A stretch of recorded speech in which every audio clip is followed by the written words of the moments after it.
Hello നമസ്കാരം, എല്ലാ കൂട്ടുകാർക്കും ലിജാസിലേക്ക് സ്വാഗതം. അപ്പോൾ ഈ ഒരു വീഡിയോ നമുക്ക് ഡിസ്കസ് ചെയ്യാനായിട്ടുള്ള സിൽവിയ പ്ലാത്തിൻ്റെ ഏരിയൽ എന്ന് പറയുന്ന ഒരു അടിപൊളി പവർഫുൾ ആയിട്ടുള്ള ഒരു പോമാണ് കേട്ടോ. അപ്പോൾ സിൽവിയ പ്ലാത്തിനെ കുറിച്ച് നിങ്ങൾ കേട്ടിട്ടുണ്ടായിരിക്കും. വളരെ ഫേമസ് ആയിട്ടുള്ള അമേരിക്കൻ പോയറ്റാണ്, പോയറ്റായിരുന്നു, നോവലിസ്റ്റ് ആയിരുന്നു. ഒരു മെയിനായിട്ടും അവരുടെ പേഴ്സണൽ കൺഫെഷണൽ റൈറ്റിംഗ് സ്റ്റൈലാണ് അവർക്കുണ്ടായിരുന്നത്. അവരുടെ ലൈഫിനെ കുറിച്ച് തന്നെ അതിനെ സിമ്പിളൈസ് ചെയ്തുകൊണ്ട് ഒക്കെയാണ് അവർ എഴുതാറുള്ളത്. അപ്പോൾ അവരുടെ ലൈഫ് എന്ന് പറയുമ്പോൾ തന്നെ അവരൊരു 31 വയസ്സൊക്കെ ആയപ്പോഴേക്കും സൂയിസൈഡ് ചെയ്തൊരു വ്യക്തിയാണ്. ഭയങ്കര എന്താ പറയുക, നിരാശ, ഡിപ്രഷനൊക്കെ ബാധിച്ച് അതിന് ട്രീറ്റ്മെൻറ്റും കാര്യങ്ങളൊക്കെ എടുത്തിരുന്ന, ഫാമിലി ലൈഫിൽ ഒരുപാട് സഫർ ചെയ്തിട്ടുണ്ടായിരുന്നു. അവളുടെ ഹസ്ബൻഡ് വേറൊരു പോയറ്റ് തന്നെയായിരുന്നു. അപ്പോൾ അദ്ദേഹം ടെഡ് ഹ്യൂഗ്സ് എന്നാണ് അദ്ദേഹത്തിൻ്റെ പേര്. അപ്പോൾ അദ്ദേഹമായിട്ടുള്ള ഇഷ്യൂകൾ, അദ്ദേഹത്തിന് മറ്റൊരു സ്ത്രീയുമായിട്ട് റിലേഷൻ ഉണ്ട്, അങ്ങനെ കുറേ സംഭവങ്ങളൊക്കെ ഉണ്ട്. അവരുടെ ലൈഫ് തന്നെ ഒരു നോവലാക്കാനുള്ള കഥയുണ്ട് ആ ഒരു 31 വയസ്സിനകത്ത്. അപ്പോൾ അങ്ങനെ ഫൈനലി ഇവർ ആ ഒറ്റയ്ക്ക് മക്കളെ വളർത്തേണ്ടി വരുന്ന ഒരു സിറ്റുവേഷൻ എല്ലാം കൂടെ ആയിട്ട് ഇവർക്ക് സഫർ ചെയ്യാൻ പറ്റാത്തത് കൊണ്ടും ഈ ഒരു നിരാശ പ്രശ്നങ്ങളൊക്കെ ഉള്ളത് കൊണ്ടും അവരെന്ത് ചെയ്യുക, ലാസ്റ്റ് സൂയിസൈഡ് ചെയ്യാണ് ചെയ്തത്. അവരുടെ അടുക്കളയുടെ കിച്ചണിലെ ഓവനിൽ ഗ്യാസ് ഓപ്പൺ ചെയ്ത് വെച്ചിട്ട് കാർബൺ മോണോക്സൈഡ് ശ്വസിച്ചിട്ട് അവർ സ്വയം ഭയങ്കര എന്താ പറയുക ബ്രൂട്ടലായിട്ട് സ്വയം സൂയിസൈഡ് ചെയ്ത ഒരു വ്യക്തിയാണ് കേട്ടോ സിൽവിയ പ്ലാത്ത്. അപ്പോൾ ആ ഒരു ചെറിയ പ്രായത്തിൽ തന്നെ അടിപൊളിയായിട്ടുള്ള ഒരുപാട് വർക്ക്സ് എഴുതിയിട്ടുള്ള നമ്മുടെ ലിറ്ററേച്ചറിൽ നോക്കുകയാണെങ്കിൽ അത്രയും ഇമ്പോർട്ടൻ്റ് ആയിട്ടുള്ള പേഴ്സണാലിറ്റിയാണ്. നിങ്ങളുടെ അടുത്ത് പിന്നെ സിൽവിയ പ്ലാത്ത് നിങ്ങൾ കേട്ടിട്ടുണ്ടായിരിക്കും, ലിറ്ററേച്ചർ സ്റ്റുഡൻസ് അല്ലേ. ഞാൻ മറ്റുള്ളവർക്കൊക്കെ പറഞ്ഞത് വെച്ച് അങ്ങനെ പറഞ്ഞതാണ് കേട്ടോ. നിങ്ങൾ പഠിച്ചിട്ടുണ്ടായിരിക്കും, ആളുടെ വേറെയും വർക്ക്സൊക്കെ പഠിച്ചിട്ടുണ്ടായിരിക്കും. അപ്പോൾ നിങ്ങൾക്ക് ഇൻട്രൊഡക്ഷൻ ഒന്നും ആവശ്യമില്ല. അപ്പോൾ എന്തായാലും അവരുടെയാണ് ഈ ഒരു പോം. മെയിനായിട്ടും അവരെ നമുക്കറിയാം ഫെമിനിറ്റി, അതേപോലെ തന്നെ സൈക്കോളജിക്കൽ സ്ട്രഗിൾസ്, ഐഡൻറ്റിറ്റി, അങ്ങനെ അതേപോലെ തന്നെ എന്താ പറയുക 20th സെഞ്ച്വറി കാലഘട്ടങ്ങളിൽ സ്ത്രീകളുടെ എക്സ്പീരിയൻസുകൾ, അങ്ങനത്തെ സംഭവങ്ങളൊക്കെയാണ് അവർ മെയിനായിട്ടും എഴുതാറുണ്ടായിരുന്നത് കേട്ടോ. അപ്പോൾ ഈ ഏരിയൽ എന്ന് പറയുന്നവർ അവരുടെ 30th ബർത്ത്ഡേക്ക് എഴുതിയിട്ടുള്ളൊരു കവിതയാണ്. അപ്പോൾ അത് കഴിഞ്ഞ് കുറച്ച് മാസങ്ങൾക്ക് ശേഷം ആ ഒരു 31ാമത്തെ വയസ്സ് ആ ഒരു സമയത്താണ് ഇവരെന്ത് ചെയ്തിട്ടുണ്ടായിരുന്നത്, ഇവർ സൂയിസൈഡ് ചെയ്തിട്ട്. അപ്പോൾ ഇവരുടെ മരണത്തിന് കുറച്ച് മാസങ്ങൾ മുന്നേ അവർ എഴുതിയ ഒരു കവിതയാണിത്. അപ്പോൾ ഇതിനകത്ത് ആ ഒരു സാഹചര്യം എന്ന് പറയുമ്പോൾ അവർ ആ ഒരു ഫാമിലി ലൈഫിൽ മെറൈറ്റൽ ക്രൈസിസ് ഫേസ് ചെയ്തിരുന്ന, മദർഹുഡിൽ ഒരുപാട് പ്രശ്നങ്ങൾ ഫേസ് ചെയ്തിരുന്ന അങ്ങനത്തെ ഒരു കാലഘട്ടമാണ്. അപ്പോൾ ആ ഒരു സമയത്ത് അവർ രാവിലെ അവരുടെ എന്താ പറയുക ഒരു പെൺകുതിരയുണ്ട് ഏരിയൽ എന്ന് പറഞ്ഞിട്ട്. ആ ഒരു ഏരിയലിൻ്റെ മേലെ ഒരു റൈഡിങ്ങിന് പോയ ആ ഒരു എക്സ്പീരിയൻസിന് അല്ലെങ്കിൽ ആ ഒരു പോയിന്റ് ഓഫ് വ്യൂവിലാണ് അവർ ഈ കവിത എഴുതിയിരിക്കുന്നത് കേട്ടോ. അപ്പോൾ ഇത് പബ്ലിഷ് ചെയ്തിട്ടുള്ളതൊക്കെ പോസ്റ്റ്മസ്ലിയാണ്, മരണശേഷമാണ് പബ്ലിഷ് ചെയ്തിട്ടുള്ളത്. കാരണം ഇവരുടെ മരണം ഇത് നമ്മൾ വലിയ ഗ്യാപ്പൊന്നുമില്ല, കുറച്ച് മാസങ്ങളുടെ ഗ്യാപ്പാണ് വരുന്നുള്ളൂ. അപ്പോൾ എന്തായാലും ഇതിനകത്ത് അവരുടെ ആ ഒരു ഏർലി മോർണിംഗ് ഹോഴ്സ് റൈഡിനെ കുറിച്ച് പറയുന്നുണ്ട്. അതേപോലെ തന്നെ അതിൽ ആ ഒരു ഹോഴ്സ് റൈഡ് എന്ന് പറയുന്നത് അവരുടെ തന്നെ ഫ്രീഡത്തിൻ്റെ ഒരു മെറ്റഫറായിട്ടാണ് കൺസിഡർ ചെയ്യുന്നത്. അതേപോലെ തന്നെ സെൽഫ് ഡിസ്ട്രക്ഷൻ്റെയും റീബർത്തിൻ്റെയും ഒക്കെ മെറ്റഫറാണ് കേട്ടോ ആ ഒരു ഹോഴ്സ് റൈഡ് എന്ന് പറയുന്നത്. പിന്നെ ഇതിനകത്ത് പവർ എന്ന് പറയുന്ന തീം വരുന്നുണ്ട്, ലോസ് ഓഫ് കൺട്രോൾ വരുന്നുണ്ട്, ട്രാൻസെൻഡൻസ് വരുന്നുണ്ട്, അങ്ങനെ ഒരുപാട് കാര്യങ്ങൾ വരുന്നുണ്ട്. പിന്നെ അതേപോലെ തന്നെ inner struggle and wish for ഇൻഡിപെൻഡൻസും ഇതിനകത്ത് നമുക്ക് റിഫ്ലക്റ്റ് ചെയ്യുന്നതായിട്ട് കാണാം. അപ്പോൾ നമുക്ക് നമ്മുടെ കവിതയിലോട്ട് പോവാം. സ്റ്റേസസ് ഇൻ ഡാർക്ക്നെസ് എന്ന് പറഞ്ഞിട്ടുണ്ടെങ്കിൽ എന്താ അവിടെ ഉദ്ദേശിക്കുന്നത്, ആ ഒരു ഡാർക്ക്നെസ് എന്ന് പറയുമ്പോൾ തന്നെ നമുക്കറിയാം അവരുടെ ലൈഫിൻ്റെ നിരാശ ബാധിച്ച ഒരു അവസ്ഥയാണ് ഉദ്ദേശിക്കുന്നത്. ആ ഒരു ഡാർക്ക്നെസ്സിൽ എല്ലാം എന്താണ് ആകെ എന്താ പറയുക സ്ട്രഗിൾ ചെയ്യുന്ന പോലെ, സ്റ്റക്കായിട്ട് നിൽക്കുന്നത് പോലെ, സ്റ്റില്ലായി നിൽക്കുന്ന പോലെ, ക്വയറ്റായി നിൽക്കുന്ന പോലെ, എല്ലാത്തിലും ഒരു ശൂന്യത ഫീൽ ചെയ്യുന്ന ഒരവസ്ഥയാണ്. Then the substanceless blue power of tour and distances. അങ്ങനെ അവർ ആ ഒരു ഹോഴ്സ് റൈഡിൻ്റെ സമയത്തെ കാര്യമായിട്ടോ പറയണം. അങ്ങനെ ഒരു കുറച്ചും കൂടെ ആ ഒരു സൈലൻസിൽ നിന്നും അല്ലെങ്കിൽ ആ ഒരു ക്വയറ്റായ സ്റ്റില്ലായിട്ടുള്ള അറ്റ്മോസ്ഫിയറിൽ നിന്നും കുറച്ചും കൂടെ മുന്നോട്ട് മൂവ് ചെയ്യുമ്പോൾ അവിടെ എന്ത് കാണാൻ സാധിക്കുന്നുണ്ട്, ആ ഒരു സബ്സ്റ്റൻസ്ലെസ് ബ്ലൂ. അപ്പോൾ അതുകൊണ്ട് എന്താ ഉദ്ദേശിക്കുന്നുണ്ടാവുക, ആ ഒരു ബ്ലൂ കളറുള്ള ആ സമയത്ത് എന്താ ഉണ്ടാവുക, ഒരു മോർണിംഗ് സ്കൈ ഉണ്ടാവുമല്ലോ, എം ടി ആയിട്ട് ഇങ്ങനെ തെളിഞ്ഞു നിൽക്കുന്ന ഒരു ആകാശം.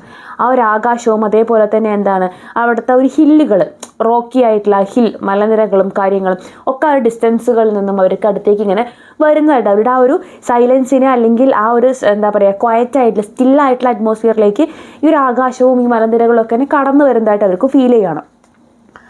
ഗോഡ്സ് ലയണസ്, ആരാണ് ഇവിടെ ഗോഡ്സ് ലയണസ്? അവരുടെ ഏരിയലിനെയാണ് പറയുന്നത് കേട്ടോ. ആ ഒരു ഹോഴ്സിനെയാണ് പറയുന്നത്, മേയറിനെയാണ് പറയുന്നത്. അപ്പോൾ ആ ഒരു മേയറിന് ആ ഒരു പെൺകുതിരയ്ക്ക് ഒരു ഡിവൈൻ ആയിട്ടുള്ള വളരെ പവർഫുൾ ആയിട്ടുള്ള ആ ഒരു പട്ടം ചാർത്തി കൊടുക്കുകയാണ്. എന്തിൽ കൂടെ? ഗോഡ്സ് ലയണസ് എന്ന് പറയുന്നതിൽ കൂടെ. ദൈവത്തിൻ്റെ ലയണസ് എന്ന് പറയുമ്പോൾ വളരെ പവർഫുൾ ആയിട്ടുള്ള ആ ഒരു സ്ത്രീക്ക് അല്ലെങ്കിൽ ഒരു പെൺവർഗത്തിൽപ്പെട്ടിട്ടുള്ള ഒരു ജീവിക്ക് ആ ഒരു പവർഫുള്ളായ ഒരു അഡ്ജക്റ്റീവ് അല്ലെങ്കിൽ അത്തരത്തിൽ അവരവിടെ എന്ത് ചെയ്യണം, അതിനെ അവിടെ പറയുകയാണ്. How one we grow, pivot of heels and knees. നമ്മൾ ഒന്നായിട്ട് മുന്നോട്ട് പോയി. നമ്മളെന്ന് പറയുന്നത് ആരാണ്? അവരും അവരുടെ ആ ഒരു കുതിരയും കൂടിയാണ്. കാരണം അവർക്ക് അവരുടെ ലൈഫിലെല്ലാം ലോസ്റ്റായി, എല്ലാം നഷ്ടപ്പെട്ട് എന്ത് ചെയ്യണമെന്നറിയാം അത്രയും ഡിപ്രസ്ഡ് ആയ ഒരു കാലഘട്ടമാണ്. അപ്പോൾ അവർക്ക് ആ ഒരു മൊമെൻറ്റിൽ തോന്നുന്നത് അവർക്ക് ആ ഒരു ഹോഴ്സ് മാത്രമേ ഉള്ളൂ. നമ്മൾ ഒന്നായി മാറിക്കഴിഞ്ഞു, ഒന്നായിട്ടാണ് വളർന്നുകൊണ്ടിരിക്കുന്നത്, ഒന്നായിട്ട് മാറിക്കഴിഞ്ഞു. നമ്മുടെ ഒരു മൂവ്മെൻറ്റാണ് pivot of heels and knees എന്നുകൊണ്ട് ഉദ്ദേശിക്കുന്നത്. നമ്മളിങ്ങനെ മൂവ് ചെയ്യുന്നത് ഒന്നിച്ചാവുന്നു. ആ മൂവ് ചെയ്യുന്നതിൻ്റെ ഒരുമയോടനുസരിച്ച് തന്നെ നമ്മുടെ രണ്ടുപേരുടെ ബോഡി പോലും രണ്ടുപേരുടെ സോള് പോലും എന്തായി മാറുന്നു? ഒന്നായിട്ട് മാറുന്നൊരു ഫീൽ അവർക്ക് ഉണ്ട്. അവരുടെ ആ ഒരു ലോൺലിനെസ് ആയിട്ട് നമുക്ക് കൺസിഡർ ചെയ്യാം. ആ ഒരു നേരത്തേക്ക് നമുക്ക് ഇൻ്റർപ്രറ്റ് ചെയ്യാം കേട്ടോ. The ferro splits and passes. Ferro എന്ന് പറഞ്ഞിട്ടുണ്ടെങ്കിൽ എന്താ? ഉഴുത് മറിച്ച് തന്നെ കിടക്കുന്ന വയലുകളാണ് അല്ലേ. അപ്പോൾ ആ ഒരു ഇവരിങ്ങനെ പാസ് ചെയ്യുമ്പോൾ ഇവർക്ക് എന്ത് തോന്നുകയാണ്? അവർ ആ വയലുകളെയൊക്കെയും കീറിയിട്ടാണ് പാസ് ചെയ്യുന്നത്, അങ്ങനെ സ്പ്ലിറ്റ് ചെയ്തിട്ടാണ് പാസ് ചെയ്യുന്നത്. കാരണം ഇതിനെങ്കിൽ ക്രോസ് ചെയ്തിട്ട് പോവാണ് ഇവർ. Sister to the brown arc of the neck I cannot catch.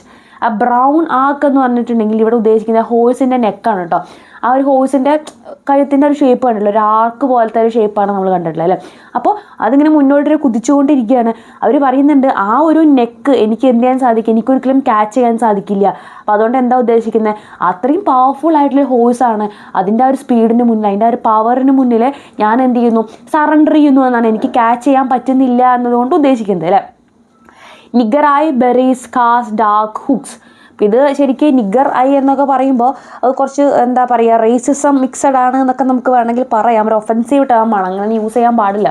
അപ്പോൾ ഇവിടെ നമുക്ക് നോക്കുമ്പോൾ ഇവിടെ നമ്മൾ ഇത്ര ചിന്തിച്ചാൽ മതി. അതുകൊണ്ട് ഉദ്ദേശിക്കുന്നത് വൈൽഡ് ബ്ലാക്ക് ബെറീസ് ആണ് കേട്ടോ. ബ്ലാക്ക് ബെറീസിൻ്റെ ആ ഒരു നിറത്തിനാണ് നിഗർ ഐ എന്നുള്ളതുകൊണ്ടൊക്കെ അവിടെ ഉദ്ദേശിക്കുന്നത്.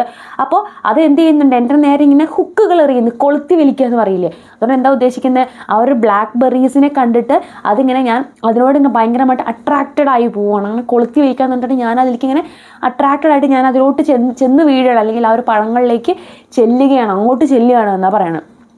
അപ്പോൾ ആ ഒരു ചുറ്റുമുള്ള കാഴ്ചകളാണ് പറയണത്. Black sweet blood mouth fools. അപ്പോൾ ആ ഒരു എന്താ പറയുക, ബ്ലാക്ക് ബെറീസ് കഴിക്കുന്ന സമയത്ത് എനിക്കത് തോന്നുന്നത് ബ്ലാക്ക് സ്വീറ്റ് ബ്ലഡ് എൻ്റെ വായിൽ നിറയുന്നത് പോലെയാണ്. ബ്ലാക്ക് കളറിൽ സ്വീറ്റ് ആയിട്ടുള്ള അതിൻ്റെ ഒരു ജ്യൂസാണ് ഉദ്ദേശിക്കുന്നത്.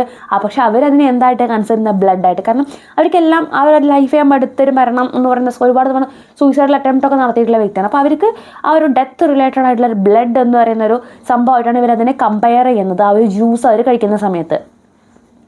ഷാഡോസ്, അതേപോലെ തന്നെ ഷാഡോസ് അവർക്ക് അവിടെ കാണാൻ സാധിക്കുന്നുണ്ട്. Something else hauls me through air. എന്തോ വേറൊരു പവർ കൂടെ എന്ത് ചെയ്യുന്നുണ്ട്? എന്നെ ഒരു എയറിൽ കൂടെ ഇങ്ങനെ ചുഴറ്റി എടുത്തുകൊണ്ട് പോകുന്നുണ്ടെന്നാണ് പറയുന്നത്. എന്തോ something else, some new force എന്നാണ് പറയുന്നത്. വേറെ എന്തോ ഒരു ഫോഴ്സ് എന്ത് ചെയ്യുന്നുണ്ട്? എന്നെ ഇപ്പോൾ ക്യാരി ചെയ്ത് മുന്നോട്ട് പോകുന്നുണ്ട്. അത് അവർക്ക് എന്താണെന്ന് പറയാനായിട്ട് സാധിക്കണില്ല. thighs, hair, flakes from my heels. അപ്പോൾ എൻ്റെ എല്ലാ ഓരോ അവയവങ്ങളായിട്ട്, എൻ്റെ തൈസ് ആയിട്ട്, എൻ്റെ ഹെയർ ആയിട്ട്, അതേപോലെ തന്നെ എൻ്റെ ഹീൽസിലുള്ള ആ ഒരു സ്കിന്ന്, ഇതൊക്കെയും എന്താണ് എന്നിൽ നിന്ന് ഇങ്ങനെ പിച്ച് ചീന്തി എടുക്കുന്നത് പോലെ, പീൽ ചെയ്തെടുക്കുന്നത് പോലത്തെ ഒരു ഫീൽ എനിക്ക് വരണം. എല്ലാം എന്നിൽ നിന്നും എന്തോ ഒരു ഫോഴ്സ് വന്ന് കൊണ്ടുപോകുന്നുണ്ട് എന്നാണ് പറയുന്നത്. അപ്പോൾ ഇതൊക്കെ എന്താ അവരുടെ ഒരു ഡിപ്രഷനാണ്. അവർക്ക് പ്രത്യേകിച്ച് ഒന്നും എന്ത് ചെയ്യാനില്ല, നേടിയെടുക്കാനായിട്ടില്ല, അവർക്ക് ഒന്നും ഇല്ല ലൈഫിൽ എന്നുള്ളൊരു തോന്നലാണ്.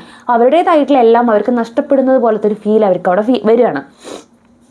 White Godiva, I unpeel, dead hands, dead stringencies.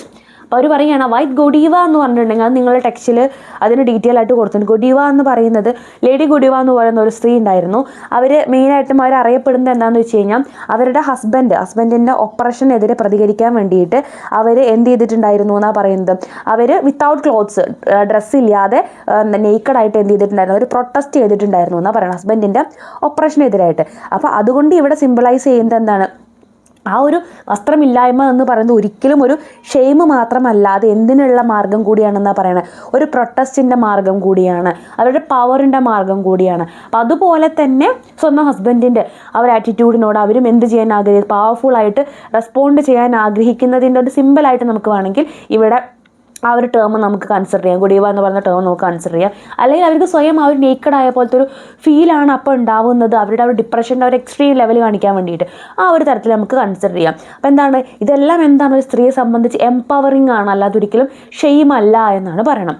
I unpeel dead hands, dead stringencies. അപ്പോൾ ഇതൊക്കെ ഡീറ്റെയിൽ ആയിട്ടുള്ള നമ്മൾ ഡീപ്പായിട്ട് അറിയേണ്ട കാര്യങ്ങളാണ് കേട്ടോ. I unpeel dead hands, dead stringencies. ഞാൻ അൺപീൽ ചെയ്യണം. അൺപീൽ എന്ന് പറഞ്ഞാൽ എന്താ, ഞാനിങ്ങനെ റിമൂവ് ചെയ്യണം, ഇങ്ങനെ പിച്ച് ചീന്തി എടുത്ത് തന്നെ കളയാന്ന് പറയില്ലേ. റിമൂവ് ചെയ്തുകൊണ്ട് എന്തൊക്കെയാണ് എൻ്റെ ഡെഡ് ഹാൻഡ്സ് പറഞ്ഞാൽ എന്താ, ഉപയോഗിക്കാൻ പറ്റാത്ത ജീവനില്ലാത്ത മരിച്ചുപോയ എൻ്റെ കൈകളും അതേപോലെ തന്നെ എന്നിലുള്ള ഒരു എന്താ പറയുക ലിമിറ്റേഷൻസ്. അപ്പോൾ ഇവിടെ ഉദ്ദേശിക്കുന്നത് എന്താ, അൺനെസസറി ആയിട്ടുള്ള എന്തോ അതെല്ലാം ഞാൻ എന്ത് ചെയ്യുകയാണ്, ഞാൻ ഇവിടെ ഉപേക്ഷിക്കുകയാണ്. എനിക്ക് ആവശ്യമില്ലാത്ത എൻ്റെ റെസ്ട്രിക്ഷൻസ് ആയിക്കോട്ടെ, എനിക്ക് ഉപകാരമില്ലാത്ത എൻ്റെ അവയവങ്ങളായിക്കോട്ടെ, എൻ്റെ എന്താണോ എനിക്ക് വേണ്ടാത്തത്, അല്ലെങ്കിൽ എനിക്ക് യാതൊരു ഉപകാരമില്ലാത്ത ഉപദ്രവം മാത്രമായിട്ട് എന്താണോ എൻ്റെ ഉള്ളത്, അതെല്ലാം ഞാനിവിടെ ഉപേക്ഷിക്കുകയാണ്. കാരണം അവരവിടെ എന്തിലേക്കുള്ള യാത്രയാണ് ചെയ്യുന്നത്, ഫ്രീഡത്തിലേക്ക് അല്ലേ. അവരുടെ ആ ഒരു ചങ്ങലകളിൽ നിന്നും അവർ ഫ്രീഡത്തിലേക്ക് മുന്നോട്ട് പോകുന്നതാണ്, ജേണിയാണ് നമ്മളിവിടെ കാണുന്നത്. അപ്പോൾ എന്ത് ചെയ്യാണ്, ഞാൻ അതെല്ലാം റിമൂവ് ചെയ്യുകയാണ് എന്നാണ് പറയണം. And now I foam to wheat a glitter of seas. അപ്പോൾ ഇനി മൊത്തത്തിൽ നമ്മൾ എന്താ കാണാൻ പോകുന്നത്, ആ ഒരു ട്രാൻസ്ഫോർമേഷനാണ്. അവർ ലിബറേറ്റഡ് ആവുകയാണ്, അവർ സ്വാതന്ത്ര്യത്തിലേക്ക് എത്തുകയാണ്. അപ്പോൾ ആ സമയത്ത് അവർക്ക് തോന്നുകയാണ്, ഞാൻ എന്താണ് ഒരു ഫോമിൽ നിന്നും ഒരു വീറ്റിലേക്കുള്ളൊരു change.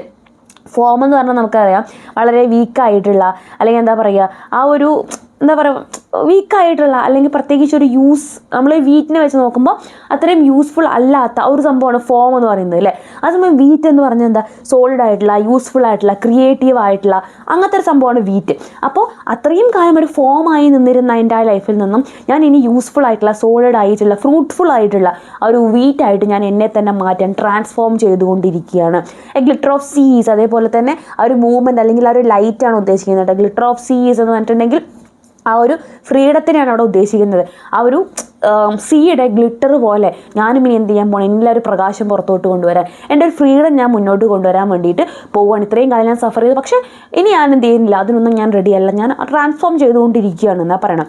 The child's cry melts in the wall. ഒരു കുഞ്ഞിൻ്റെ കരച്ചിൽ എന്ത് ചെയ്യുന്നുണ്ട്, ആ ഒരു വോളിൽ ഇങ്ങനെ മെൽറ്റ് ചെയ്ത് പോകുകയെന്നാ പറയുന്നത്. അതായത് ഫെയ്ഡ് അവേ കുറഞ്ഞ് കേട്ടുകൊണ്ടിരിക്കുകയാണ്. ദൂരേന്ന് എവിടെ നിന്നോ ഒരു കുഞ്ഞിൻ്റെ കരച്ചിൽ കേൾക്കുന്ന പോലെ തോന്നുന്നത്, അതിൽ നിന്ന് അവരിങ്ങനെ വിട്ട് പോരുകയാണ്. അപ്പോൾ അത് അവരുടെ മദർഹുഡായിട്ട് തന്നെ നമുക്ക് കൺസിഡർ ചെയ്യാം. ആ ഒരു 2 മക്കളെ വെച്ചുകൊണ്ട് അവർ ഹസ്ബൻഡ് ഇല്ലാത്ത ആ ഒരു സിറ്റുവേഷനിൽ അവർ സഫർ ചെയ്ത മക്കളെ വളർത്തിക്കൊണ്ട് വന്ന അവരുടെ ആ ഒരു ഡിപ്രസ്ഡ് ആയ ഒരു സ്റ്റേജ് ആയിട്ട് നമുക്ക് അതിനെ കൺസിഡർ ചെയ്യാം. അപ്പോൾ ആ ഒരു കുഞ്ഞിൻ്റെ കരച്ചിൽ നിന്നും അവരിങ്ങനെ വിട്ട് പോരുന്നതായിട്ട് അവർക്ക് ഫീൽ ചെയ്യുകയാണ്.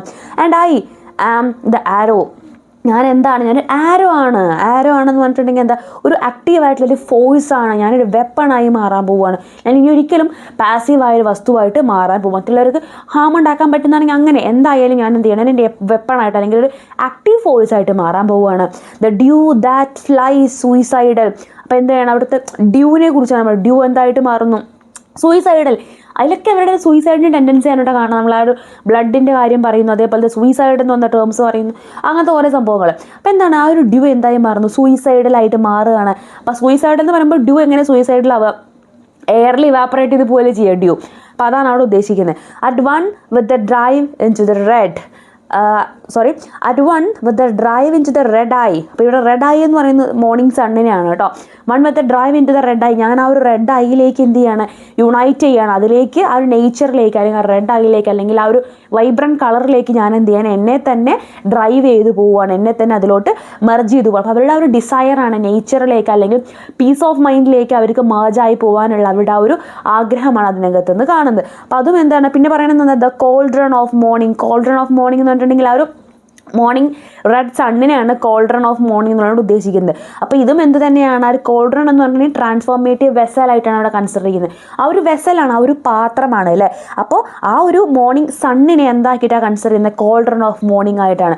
അപ്പോൾ ഇവിടെ എന്ത് തന്നെയാണത്, ക്രിയേഷൻ്റെയും ഡിസ്ട്രക്ഷൻ്റെയും ഭാഗമാണ്. അല്ലെങ്കിൽ കോൾഡ്രൺ എന്ന് പറഞ്ഞിട്ടുണ്ടെങ്കിൽ ഒരു സംഭവം, ഒരു ഫുഡോ എന്തെങ്കിലും കാര്യങ്ങൾ അതിനകത്ത് ക്രിയേറ്റ് ചെയ്യാനും പറ്റും, അതേസമയം തന്നെ ആ സാധനത്തെ സ്വയം ഡിസ്ട്രക്ട് ചെയ്ത് കളയാനും പറ്റും അല്ലേ. അപ്പോൾ ആ ഒരു പവർഫുൾ ഫോഴ്സ് ആയിട്ട് സ്വയം മാറാൻ, നേച്ചറിൽ ബ്ലെൻഡ് ആവാൻ, അല്ലെങ്കിൽ എല്ലാത്തിനും ആ ഒരു എന്താ പറയുക, നിരാശ ബാധിച്ച ഒരവസ്ഥയിൽ നിന്നും എസ്കേപ്പ് ആവുക, അല്ലെങ്കിൽ ഫ്രീഡത്തിലേക്ക് എത്താൻ വേണ്ടിയൊക്കെയുള്ള ട്രാൻസ്ഫോർമേഷനാണ് നമ്മൾ ഈ കവിതയിലുടനീളം കാണുന്നത് കേട്ടോ. അപ്പോൾ ഇത്രയാണ് ഇതിനകത്ത് വരുന്നത്. നിങ്ങൾ ലൈൻ ബൈ ലൈൻ ആയിട്ട് തന്നെ ഡീറ്റെയിൽ ആയിട്ട് തന്നെ പഠിക്കാൻ, കൂടുതൽ സോഴ്സുകൾ കിട്ടുമെങ്കിൽ അതിൽ നിന്നൊക്കെ പോയിന്റ്സ് എടുത്ത് പഠിക്കുക കേട്ടോ. നമുക്ക് അടുത്ത വീഡിയോയിൽ വീണ്ടും കാണാം. തരാം.